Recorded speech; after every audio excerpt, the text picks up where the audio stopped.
السلام علیکم ناظرین، آپ کی خدمت میں ایک بار پھر پیش ہوا ہوں پارٹ 18 کو لے کے تاریخ اسلام کے گزشتہ پارٹس میں نے 4 ہجری تک کے واقعات آپ کے سامنے رکھے تھے۔ اب اس پارٹ میں آپ کو 5 ہجری کے واقعات بتاتا ہوں۔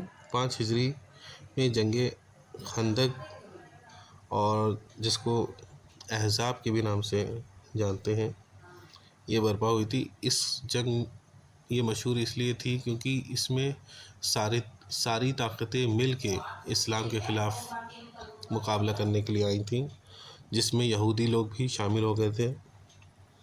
اور اس زمانے کا سب سے مشہور پہلوان عمرو بن عبدود اس میں جو 1000 انسان کے برابر تھا شامل تھا، یہودی تھا۔ اور اس ٹائم پر ہم یہ دیکھ رہے تھے کہ جو اسلام کے دوسرے خلیفہ ہیں وہ خود بھی ڈرے ہوئے تھے اور کہہ رہے تھے کہ یا ابن رسول اللہ، یہ تو عمرو ابن عبدود ہے، یہ اونٹ کا بچے کو اٹھا کے ذبح کر دیتا ہے اور اس سے کیسے لڑا جائے گا، یہ تو 1000 آدمی کے برابر قوت رکھتا ہے۔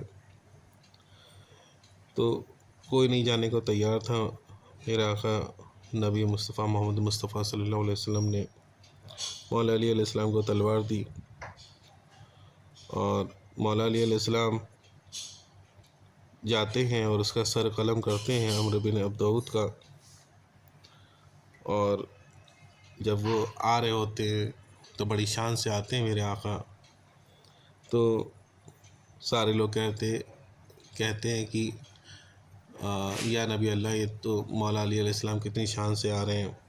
تو اس ٹائم پر میرے آقا نبی محمد مصطفیٰ صلی اللہ علیہ وسلم نے کہا تھا، آج علی کی ایک ضربت جو خندق کے دن برپا ہوئی ہے وہ تمام جن اور انس کی عبادت سے افضل ہے۔ اور لوگ کہتے ہیں کہ یا علی، آپ نے عمرو بن عبدود کی زرہ کیوں نہیں لی؟ تو مولا نے کہا اس کی زرہ لینا صحیح نہیں ہے، جبکہ وہ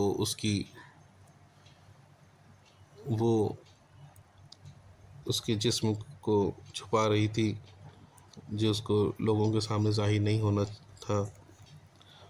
تو یہ سارے چیزیں 5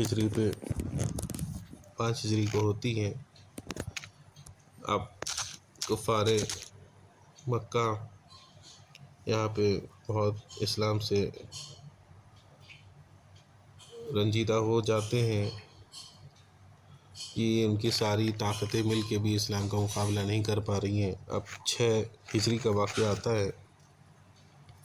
ہمارے آقا نبی مصطفیٰ محمد مصطفیٰ صلی اللہ علیہ وسلم کو خواب میں آتا ہے کہ وہ عمرہ کر رہے ہیں مکہ میں۔ نبی خواب عام انسان کو خواب نہیں ہوتا، وہ سچا ہوتا ہے۔ تو نبی 1400 لوگوں کے ساتھ عمرہ کے لیے مکے کی طرف نکلتے ہیں۔ تو وہاں پہ کفار مکہ میں ایک خالد بن ولید تھے جو اس ٹائم تک مسلمان نہیں ہوئے تھے۔ وہ نبی کا راستہ روکتے ہیں اور کہتے ہیں ہم آپ کو عمرہ نہیں کرنے دیں گے۔ تو نبی صلی اللہ علیہ وسلم یہ دیکھتے ہیں تو اور دائنی کی طرف مڑ جاتے ہیں، جبکہ اتنے زیادہ لوگ تھے نبی کے ساتھ، نبی مقابلہ کر سکتے تھے، لیکن نبی نے ایک دوسرا راستہ اختیار کیا۔ اور قریش کی طرف سے مشرکین قریش کی طرف سے ایک انسان آتا ہے صلح نامہ لے کر، جسے صلح حدیبیہ کہتے ہیں۔ صلح حدیبیہ میں 5-6 ایگریمنٹ تھے، جس میں پہلا ایگریمنٹ یہ تھا کہ اس سال آپ عمرہ نہیں کریں گے۔ رسول خدا صلی اللہ علیہ وسلم کہتے ہیں ٹھیک ہے۔ دوسرا یہ تھا کہ یہ 10 سال تک ہم دونوں کے درمیان کوئی بھی جنگ نہیں برپا ہوگی۔ رسول خدا صلی اللہ علیہ وسلم کہتے ہیں ٹھیک ہے۔ تیسرا کہتے ہیں کہ آپ کی طرف سے اگر کوئی انسان ہماری طرف آ جائے گا تو ہم اسے واپس نہیں کریں گے۔ رسول خدا صلی اللہ علیہ وسلم کہتے ہیں ٹھیک ہے۔ اور پھر کہتے ہیں کہ اگر ہماری طرف سے کوئی انسان آپ کے خیمہ میں آ جائے گا تو آپ کو اسے لوٹانا ہوگا۔ رسول خدا صلی اللہ علیہ وسلم اس پہ بھی مانتے ہیں۔ پھر کہتے ہیں کہ آپ اگلے سال عمرہ کریں گے، وہ بھی عمرہ 3 دن میں آپ کو ختم کرنا ہوگا۔ ہم سارے کفار مشرکین 3 دن کے لیے مکہ کو چھوڑیں گے، لیکن آپ کو 3 دن کے اندر ختم کرنا ہوگا عمرہ، اور واپس مکے سے چلے جانا ہوگا۔ رسول خدا صلی اللہ علیہ وسلم اس پہ بھی راضی ہوتے ہیں۔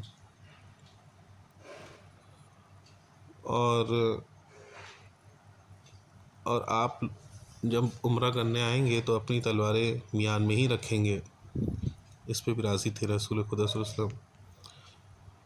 تب یہ آیت نکل کے آئی سورہ فتح کی، اے نبی تم نے یہ صلح کر کے یقیناً فتح پائی ہے، کیونکہ بہت سے قریش کے لوگ کہہ رہے تھے کہ